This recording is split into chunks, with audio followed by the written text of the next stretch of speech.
By the spring of 1453, a massive, heavily armed military camp had entirely surrounded the city of Constantinople.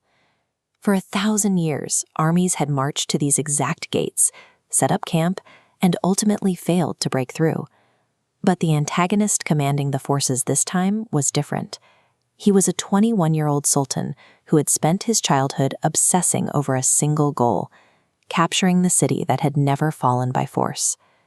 Standing in his way was a triple-layered 5th-century defense system known as the Theodosian Walls. These stones had repelled Arab invasions, Bulgarian sieges, and countless other assaults.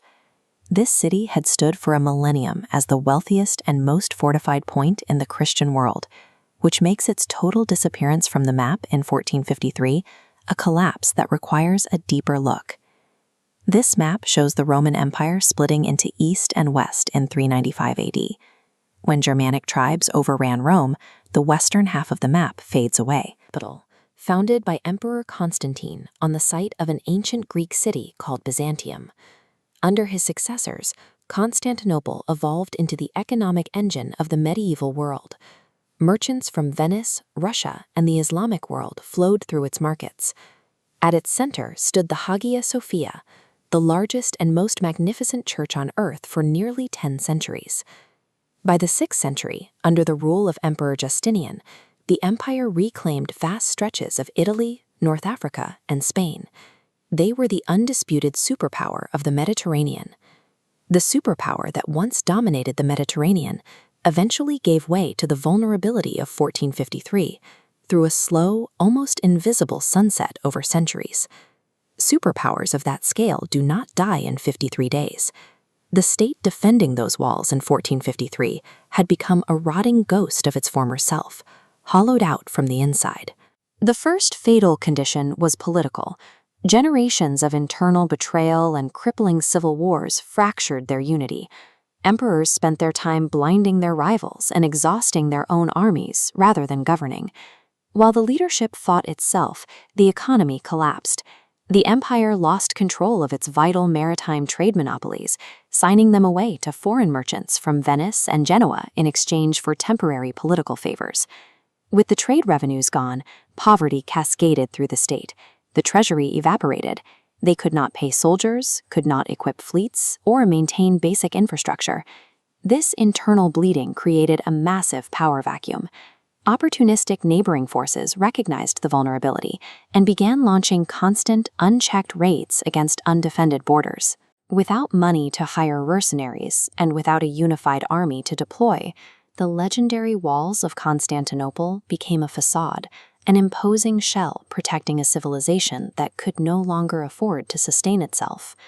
Look at these vast Byzantine borders at Justinian's peak. As the treasury empties and military fractures, the territory collapses inward, generation by generation, carved away by external enemies. By the 1400s, only a single, isolated city remains, entirely engulfed by Ottoman territory. Yet a psychological paradox persisted inside the capital. The citizens walking the streets still proudly called themselves Romans, clinging to the legacy of an ancient world they had entirely lost. Mehmed II effectively executed a foreclosure on a state that had been economically and politically dead for 200 years. With the context of 2 centuries of systemic decay, the famous 53-day siege of 1453 is a historical formality. The defenders were vastly outnumbered, deeply impoverished, and completely cut off from rescue. The ultimate consequence arrives on May 29th. Mehmed II's artillery and infantry finally breached the 1,000-year-old Theodosian walls. The Byzantine state vanished, replaced by an Ottoman authority that would dominate the region for centuries to come. The young sultan was the catalyst who landed the final blow, but the stage for the destruction of Constantinople was set entirely by generations of Byzantine mismanagement. It leaves us with a stark historical reality. Massive, entrenched powers do not collapse simply because an enemy arrives with a larger army or a brilliant tactic. True collapse is a slow bleed from within. By the time the enemy finally reaches the gates, the empire has already fallen. In 1453, the massive cannons of the Ottoman Empire began pounding the towering stone walls of Constantinople. This moment is often remembered as a clash between a rising power and a mighty Christian superpower. However, looking closer at the geography of the 15th century, the mighty superpower image disappears. By this point, the Byzantine state consisted of only 3 fragments: Constantinople itself, a few scattered islands, and a strip of land in the Peloponnese called the Morea. The government was so destitute that the emperor had resorted to pawning the royal crown jewels to European banks just to keep the lights on. These details reveal a state that was already hollowed out. The siege of 1453 was actually the final chapter of a decline that had been accelerating from the inside for 200 years. The roots of this collapse reach back to the year 1204 and a catastrophe known as the Fourth Crusade. This army was supposed to reclaim Jerusalem. Instead, crippled by massive debts to the Venetians and distracted by political intrigue, the Crusaders turned their weapons on Constantinople. Fellow Christians breached the walls and conducted a brutal 3-day sack of the capital. They stripped the Hagia Sophia of its treasures, melted down ancient bronze statues, and installed a Latin Catholic ruler on the Byzantine throne. This map shows the physical aftermath. The once unified empire shattered into competing fragments like Nicaea, Trebizond, and Epirus, each fighting for the right to call itself the true successor. Byzantine forces eventually retook the capital in 1261, but they returned to a city with a collapsed population and an empty treasury. The Fourth Crusade stripped Byzantium of its status as a great power, leaving it a fading state fighting for basic survival. In the 14th century, the empire's leadership doubled down on the chaos. A series of civil wars broke out, pitting emperors against their own brothers and nephews, most notably the bitter struggle between Andronicus II and his grandson, Andronicus III. These family feuds scorched the countryside and consumed whatever wealth remained in the imperial coffers. Desperate for an advantage, warring emperors began hiring mercenaries from a rising power in Anatolia, the Ottoman Turks. The Ottomans used these contracts to cross into Europe, securing permanent footholds, moving in as invited guests. By prioritizing petty family rivalries over national security, the Byzantine emperors handed their future executioners the keys to the continent. By the 1300s, the Byzantine economy had reached a state of total collapse. This gold coin, the hyperpyron, was once the standard of trade across the Mediterranean. To pay their debts, emperors repeatedly debased its gold content, until it became thin, brittle, and practically worthless. With the currency ruined, merchant republics from Venice and Genoa seized the empire's trade routes, securing tax exemptions that allowed them to drain the capital's wealth for their own profit. Having outsourced its trade and lost its customs revenue, the Byzantine state lost the financial independence required to govern. The humiliation was complete when Emperor John V visited Venice to beg for loans.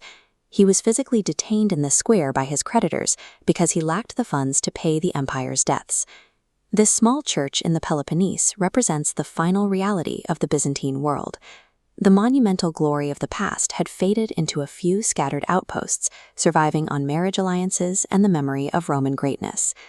By the time the Ottoman siege began in 1453, the attackers were facing an empire that had already been dismantled by its own leaders. These crumbling ruins are a reminder that great powers rarely fall to a single blow. The civil wars and economic surrender had left the state so depleted that the Ottoman arrival simply finished what the Byzantines had started. The invaders found a rotting door, and they kicked it in. In 1451, the Ottoman throne passed to Mehmed II. He was 19 years old. His tutors had subjected him to a rigorous, specialized education. By his late teens, he could speak, read, and write in Turkish, Arabic, Persian, Greek, and Latin. His interests deviated from typical aristocratic pursuits. Instead, he spent his time poring over the military histories of antiquity. He studied the tactics of Alexander the Great, treating the ancient Macedonians' conquests as a blueprint for his own career. He analyzed the campaigns of Julius Caesar. Reading this specific Roman history fostered a psychological fixation on claiming the legacy of the Roman Empire for himself. Look at the map he inherited. The Ottoman territory dominated the region, but right in the center sat a single tiny dot: Constantinople, the capital of the Byzantine Empire, still independent. To Mehmed, this surviving Byzantine enclave was the final obstacle in his path toward claiming the throne of the Caesars. To understand how Constantinople became so isolated, we have to look back to the late 1200s. The Ottomans started as a minor frontier principality in northwestern Anatolia, founded by a warrior named Osman. Over the next century, his successors absorbed rival Turkish territories, crossed the sea, and marched into the Balkans, defeating Christian armies. As the Ottomans expanded, the Byzantine Empire collapsed inward. The city was stripped of its land and swallowed up by Ottoman expansion. By the early 1400s, Constantinople survived purely on borrowed time. Its fate relied entirely on the strategic choices of the Ottoman sultans. They actually came close to taking the city decades earlier. Sultan Bayezid I laid siege to Constantinople in the 1390s, but he had to abandon the attack when a sudden invasion hit his eastern border. The Mongol conqueror Timur swept in and crushed the Ottoman army at the Battle of Ankara in 1402. The Ottoman state fractured into a civil war, nearly destroying itself. This gave the Byzantines a 50-year lifeline while their enemies fought amongst themselves. It took until the 1430s for Mehmed's father, Sultan Murad II, to put the fractured realm back together. But Murad focused on defense. Rather than attacking Constantinople, he prioritized securing his borders, culminating in a victory over a Hungarian-led crusader army at Varna in 1444. The Ottoman Empire was strong again, yet Constantinople still stood. Previous sultans looked at the city's massive defenses and decided the practical costs of a siege outweighed the benefits. That changed in 1451. Mehmed bypassed his father's cautious advisors to focus every resource of the state on a single, immediate siege. He discarded previous policies of border defense and regional diplomacy. There would be no more delays. Mehmed didn't care about trade routes or resources.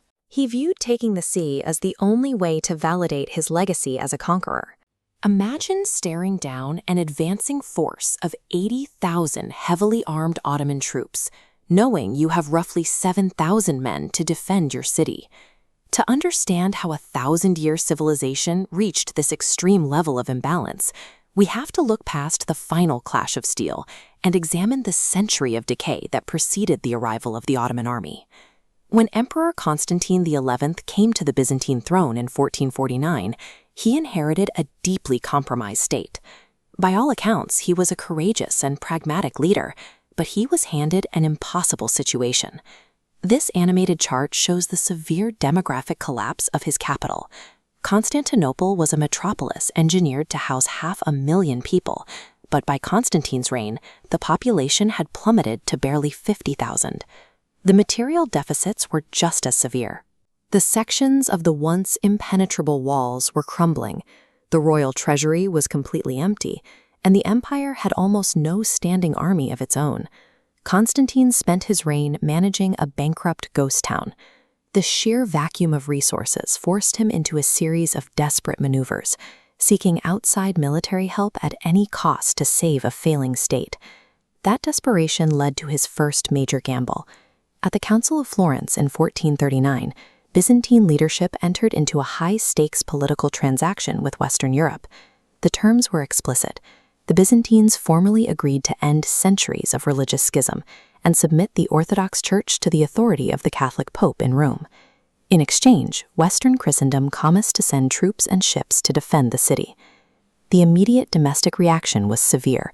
The Byzantine public and the local clergy overwhelmingly rejected the union, viewing submission to Rome as a total betrayal of their Orthodox faith. The cultural fracture ran so deep that many citizens reportedly stated they would rather see the Ottoman Sultan's turban inside the city walls than a Catholic cardinal's hat. To make matters worse, the West failed to deliver on the transaction. Distracted by regional conflicts, reeling from defeat at Varna, Europe largely abandoned the effort, sending only token volunteer forces. This political gamble became a fatal trap. It poisoned domestic unity at the exact moment the empire required absolute solidarity, and it left Constantinople politically and militarily isolated. While Constantine struggled with internal divisions, the Ottoman Sultan Mehmed II was meticulously preparing for a siege, and he found a potent technological catalyst in a Hungarian engineer named Orban. In a tragic economic irony, Orban had actually offered his cannon-building expertise to the Byzantines first, but the royal treasury was so depleted they simply couldn't afford to pay him. Mehmed, however, had the financial leverage. He easily purchased Orban's exclusive services and commissioned weapons of terrifying scale. Orban delivered enormous siege cannons. The largest was over 27 feet long and engineered to fire solid stone balls weighing more than 600 pounds. The empire's lack of capital had a direct, devastating consequence. It armed their enemy with the exact technology required to shatter defenses that had stood undefeated for 1,000 years. 2 years before the final siege, Mehmed executed a logistical masterstroke. In 1452, he constructed this massive fortress, known as Rumeli Hisari, right on the European shore of the Bosphorus Strait. Looking at this map of the Bosphorus, the geographical strategy is clear. The new European fortress sat directly across from an older Ottoman fortress on the Asian side. Together, these twin fortresses gave the Ottomans total control over the strait, creating an impassable choke point. The physical trap was now completely closed. Without Ottoman permission, no ship, no supplies, and no reinforcements could reach Constantinople from the Black Sea. The city was being systematically starved before the army even arrived. By the time the final siege commenced, Mehmed held an insurmountable hand: total sea control, artillery capable of destroying ancient walls, and a force of up to 80,000 troops. Against this, Constantine defended a sprawling, crumbling perimeter with a staggering deficit of men, relying heavily on a small contingent of foreign volunteers from Genoa and Venice. The fall of Constantinople was the endpoint of a systemic, multi-year failure of the state, where every defensive advantage had been traded away long before the siege began. Empires do not fall solely because an outside army pushes them over.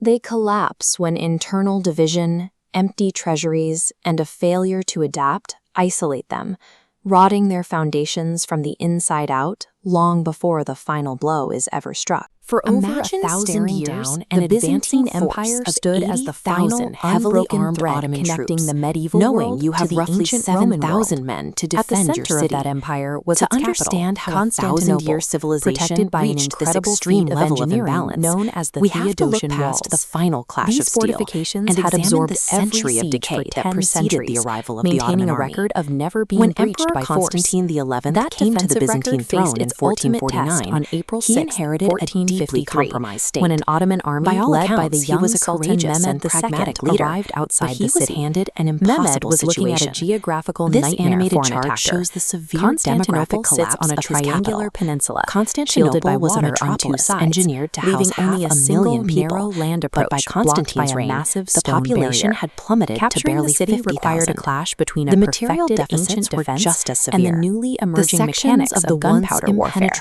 Mehmed aimed heavy new cannons at the limestone structure, and the relentlessly pounding the exact same sections day after day spent to grind the ancient mortar to dust. Ghost town. But the Byzantine defenders, led by a skilled Genoese commander named Giovanni Giustiniani, held the line at any cost. Every night his crews rushed out into the rubble to repair the daylight breaches under the cover of darkness. At the Council of Florence, frustrated on land, Mehmed looked toward the water, entered into a high-stakes along the city's northern harbor, Europe, an inlet known as the Golden Horn. The Byzantines formally agreed to end centuries of religious schism protected and this harbor the Orthodox Church to the authority of the Catholic Pope entirely across the water's surface. In exchange, Western Christendom promised to send troops from entering to defend the city. Since he couldn't break the chain, immediate domestic reaction was to go around it. The Byzantine public and the local clergy overwhelmingly rejected the union. Ottoman submission to Rome as a total betrayal of their Orthodox faith, rolling them across greased wooden logs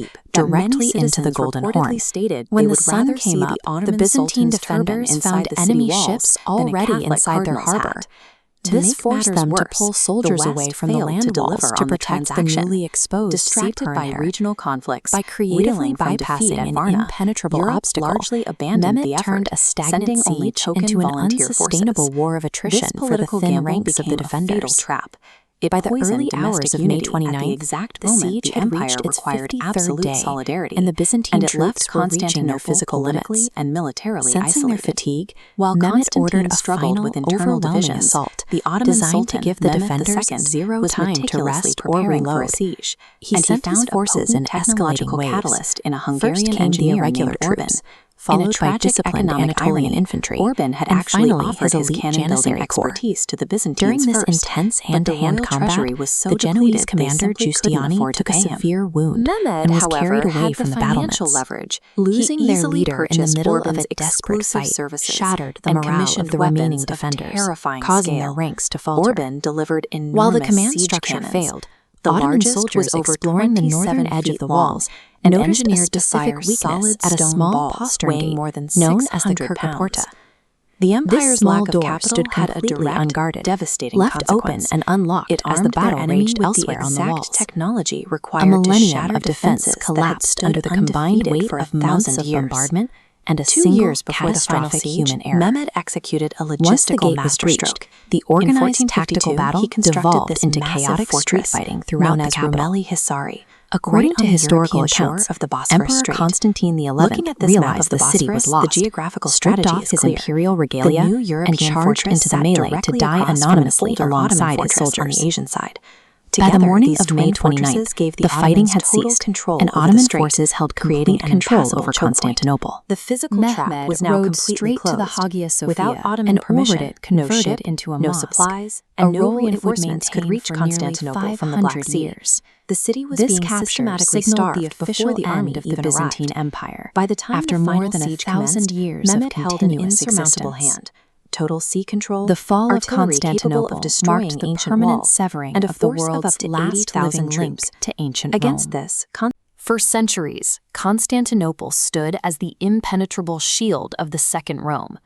Behind these legendary walls sat a superpower that had survived over a millennium of conflict. When the city finally fell in 1453, it felt like a sudden break in history, a moment often remembered as a single brilliant military siege that ended an era. But the end of a state this size is rarely the result of one battle. It usually follows a long period where the empire's internal systems are hollowed out from within. This chart visualizes the process. The blue line tracks a 200-year Byzantine decline, while the red line shows the simultaneous rise of a new regional power. In 1453, these paths finally crossed. 2 centuries of decay met a rising force equipped to capitalize on it. The downward trend began in earnest in 1204. When the Fourth Crusade sacked the capital, it shattered the empire's wealth and unity, inflicting a wound that the Byzantine state never fully recovered from. Over the next 2 centuries, the economy collapsed. Unable to fund its own military or basic defenses, the empire became increasingly dependent on foreign merchants and banks to stay afloat. This economic rot was paired with constant civil wars. Rival claimants fought for a crown that controlled less and less territory, draining the state's remaining resources and inviting outside powers to intervene in their politics. Even religious policy became a point of failure. The controversial Union of the Churches was meant to secure support from the West, but instead it caused deep divisions at home at the exact moment the population needed to be unified. This left the empire diplomatically isolated.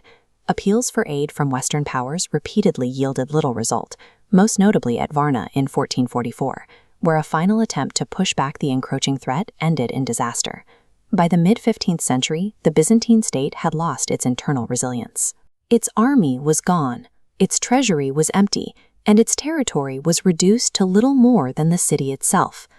While Constantinople withered, the Ottoman state spent those same 2 centuries consolidating power. They built a disciplined, wealthy administration that steadily absorbed the lands the Byzantines could no longer defend. This rise found its focal point in Sultan Mehmed II. He viewed the capture of the city not just as a strategic goal, but as a singular obsession that would define his reign. Mehmed brought resources the Byzantines couldn't imagine. He had the wealth to commission massive cannons and the strategic patience to coordinate a siege that targeted every weakness the city had left.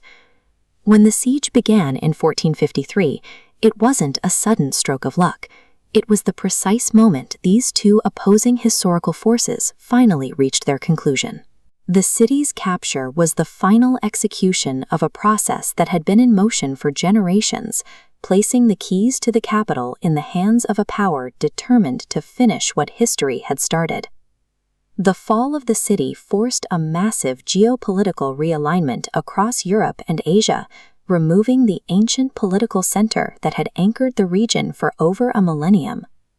As the capital fell, Byzantine scholars fled westward into Europe, carrying with them what remained of their culture and libraries. These refugees brought preserved ancient texts like this one. These Greek and Roman manuscripts provided the intellectual spark for the scholars of the European Renaissance, reintroducing ideas that had been lost to the West for centuries. This map illustrates the new economic reality. With the Ottomans controlling the East, traditional trade routes connecting Europe to Asia were severed. With eastern routes blocked, European powers shifted toward maritime exploration, pushing navigators to seek alternative paths across the Atlantic.